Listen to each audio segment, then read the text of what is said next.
Hello दोस्तों, राधे राधे। मैं माला प्रजापति हमारे यूट्यूब चैनल में सभी दर्शकों का स्वागत करती हूँ, अभिनंदन करती हूँ। आज मैं एक बहुत ही प्यारा कारवां नाच गीत लेकर आई हूँ। अगर आप सभी को अच्छा लगे तो प्लीज लाइक करना, कमेंट करना और मेरे चैनल को सब्सक्राइब करना। चुटकी भर सिंदूरा से चुए लाली लारे वा सपनवा भइनना हमरे नैहरे कलोगे वा सपनवा भइनना हमरे नैहरे कलोगे वा सपनवा भइनना।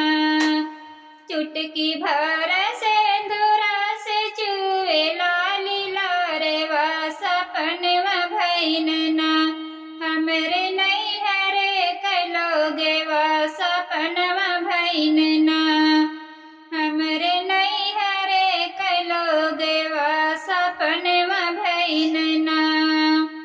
सपना त भइना हमरे पाप से बढ़ाई ता जवन हो पापना नान्हे बेटी के खिलावन जवन हो पापना नान्हे बेटी के खिलावन जवन हो पापना।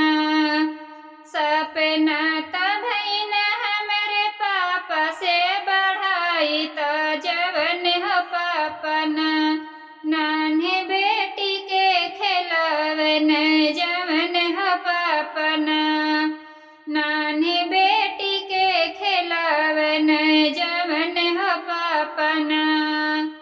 चुटकी भर सिंदूरा से चुए लाली लारे वा सपनवा भइनना हमरे नैहरे कलोगे वा सपनवा भइनना हमरे नैहरे कलोगे वा सपनवा भइनना। सपना तो भइना हमरे चाचा से बढ़ाई ता जवन हो चाचना नान्हे बेटी के बोलावन जवन हो चाचना नान्हे बेटी के बोलावन जवन हो चाचना।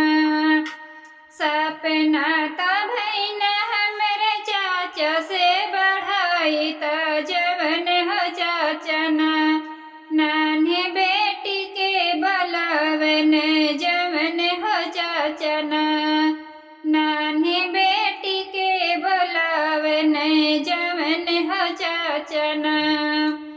चुटकी भर सिंदूरा से चुए लाली लारे वा सपनवा भइनना हमरे नैहरे कलोगे वा सपनवा भइनना हमरे नैहरे कलोगे वा सपनवा भइनना। सपना तो भइना हमरे भैया से बढ़ाई ता जवन हो भैयाना नान्हे बहन के पढ़ावन जवन हो भैयाना नान्हे बहन के पढ़ावन जवन हो भैयाना।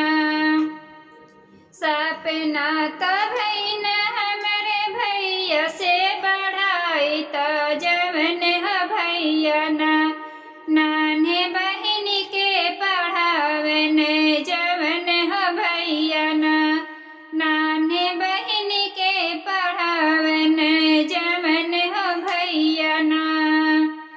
चुटकी भर सिंदूरा से चुए लाली लारे वा सपनवा भइनना हमरे नैहरे कलोगे वा सपनवा भइनना हमरे नैहरे कलोगे वा सपनवा भइनना।